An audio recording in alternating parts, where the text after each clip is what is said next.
Hi class, in this video we are going to talk about the 1980s.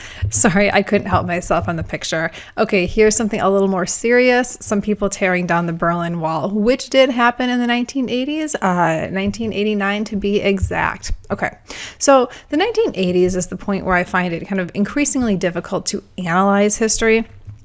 I love modern history. I struggle a bit with recent history. Not everyone will agree with me, but I think things need a little time to settle. And for me, that's about the 40 or 50 year mark. Okay. Then there's the added complexity here that I actually start remembering things from the 1980s. When you have a personal experience with something, you have a little bit more vested interest. It's a little harder to stay. Maybe impartial isn't quite the right word since we all have biases anyway, but I think you know what I mean. It's harder to kind of step back away from the events. Okay. So even though the emphasis of this class is on the 1930s to the 1970s, obviously we are also looking at, the entire 20th century, and I want to finish out this century today.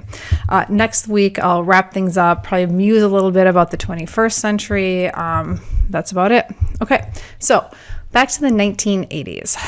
Reagan becomes president in January of 1981, beating the very unpopular Jimmy Carter. On Moodle, I put up a crash course history on the Reagan years. It's actually a really great summary of the political, economic, military happenings of the 1980s. It's a pretty brief video, but it actually gives a lot of context, especially for our current political and economic climate, to be really honest. But besides some, references to the moral majority, the crash course video doesn't do much on religion, and I'm going to talk about that here. I mainly posted that video to give you some general context of the time, okay? The 1980s is a time of religious conservatism. Of course, there are still liberal Christians. Of course there are. But a lot of attention is paid to the religious right, and honestly, justifiably so. You're seeing kind of an explosion of evangelicalism, a callback to traditional family values, etc., etc. The political organization Moral Majority was founded by Jerry Falwell in 1979 with the goal of establishing the religious right as a political force. Without question, that goal was realized during the 1980s.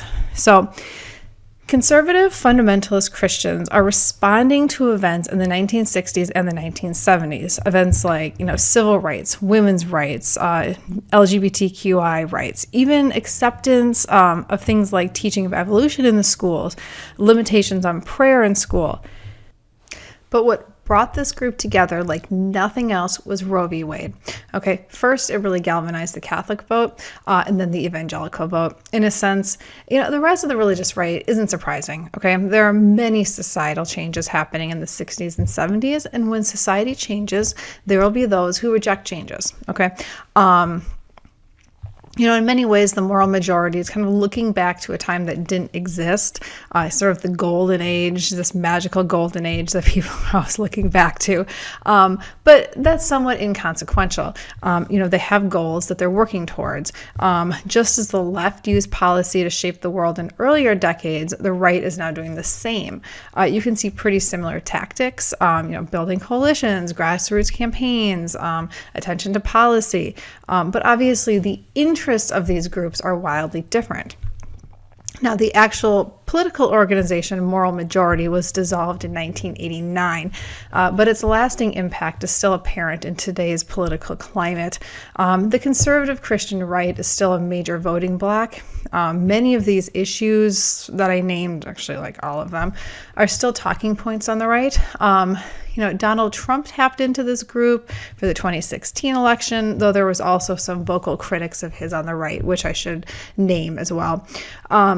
Meanwhile, the religious left has had less influence in politics today. This could be a very long and fulfilling conversation that I'd love to have, but I will just bring it up and leave it for you to think about. Why has the religious left kind of lost its political force in recent history? Okay. Now, I do want to make a point here that probably seems obvious, but I still feel the need to say it. While the religious right was a powerful voting bloc, they were only part of the conservative right in the 80s, all right? Not everyone in the 60s and 70s was liberal. In fact, you simultaneously saw the rise of things like libertarianism, commitment to free market, opposition to big government, at the same time. There are plenty of conservatives who cared very little about this religious morality that the moral majority was pushing, but were firm believers in conservative economic policy and limited government. All right, just some other kind of miscellaneous items that were very important that happened in the 1980s. First, the AIDS epidemic. The first U.S. case was reported in 1981. September 24th of that year, the CDC uses the term AIDS for the very first time and releases the first definition of AIDS as a disease at least moderately predictive of a deficit in cell-mediated immunity occurring in a person with no known case for diminished resistance to that disease. Okay, the AIDS crisis will be a major event during the decade and obviously continues to be an issue. Today, about 1.1 million people in the U.S. and about 38 million globally live with HIV/AIDS. The Soviet Union began to crumble during the 1980s. In 1985, Mikhail Gorbachev becomes the leader of the Soviet Union. He introduces perestroika and glasnost. Glasnost essentially means openness. The problem with openness was that the Soviets now realized that their living conditions were significantly worse than everywhere else in the developed world. So the Berlin Wall comes down in 1989. It'll be in the 90s that the Soviet Union actually falls. As the Crash Course History video points out, we Americans like to credit ourselves with the fall of the Soviet Union, but it probably has far more to do with those who are actually living in the Soviet Union. This is a huge, really interesting topic, but out of the scope of this class, so I will leave it there. Also in 1989 was the Tiananmen Square massacre in China. All right, there's so much I didn't cover from the 80s, but I'm going to move on to the 90s now, and again, just give a very brief overview of that too. I found this fun slide online. All these events are pretty memorable, and many of them did actually have major repercussions. Though of course, this is not an exhaustive list of things that happened in the 90s.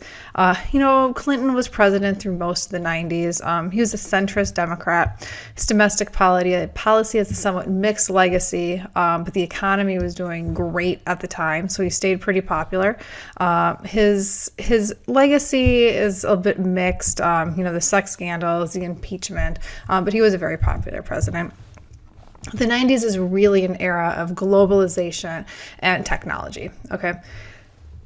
Once upon a time, the internet was supposed to be great for the world. It was going to bring us all together and bring in a new era of peace and prosperity, okay?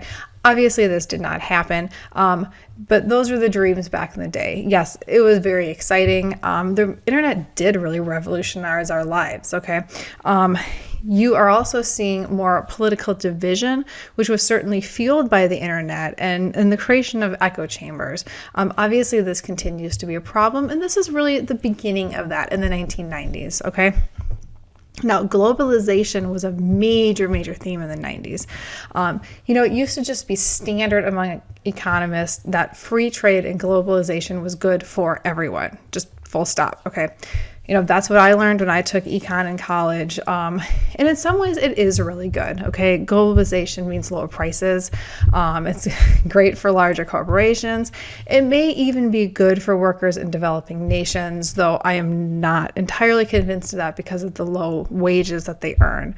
However, one thing globalization wasn't very good for was domestic manufacturing and domestic workers, okay? Production largely moved out of the U.S., okay? A deindustrialization, you could almost call it, all right? Closely related to this was wealth inequality, okay? This is even a bigger problem today than it was in the 90s, but we're really ramping up here, okay? The rich are getting richer, the poor are getting poorer. These manufacturing jobs that could support a family went away, okay? And so the middle class kind of slides into poverty. more so than ever before. Also during the 90s, there's the war on drugs, started in the 80s, but you're seeing just mass incarceration, which affects people of color at a disproportionate rate. Just to give you an idea, in 2008, there were 2.3 million Americans in prison, which made up about 1/4 of the entire world's prisoners. Okay, we don't have anywhere near 1/4 of the world's population in our country, okay? We desperately need reform in this area. Religiously, I want to make note of something that starts to happen in the 1990s, okay? This is sort of the start of the downward trend of religion in America, all right?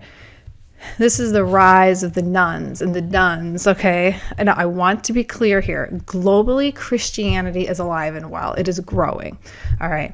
Even in the U.S., there are plenty of religious people. However, religion has been in decline over the last 20, 30 years. There has been much conversation as to why, so much analysis. Everyone has a theory. I'm not going to give you any theories as to why, but I can give you a when here, and that is the 1990s. Everyone gets really hung up on the 1960s, that was the beginning of the end, and maybe it was, but kind of numbers-wise, this is where we're starting to see the decline, okay? I might sound a bit like a broken record, but I feel it necessary to point this out all the time. I don't think religion is going to die in the U.S. The story of Christian history is one of cycles, cycles of decay and renewal, okay? Things change. Centers of Christianity shift even, okay? But I am confident that Christianity will endure and thrive. We are God's workers in this era, and we need to believe in the enduring message of the gospel. All right. Next week, I will wrap everything up. Until then, have a great week. Let me know if you need anything. Thank you very much, everybody.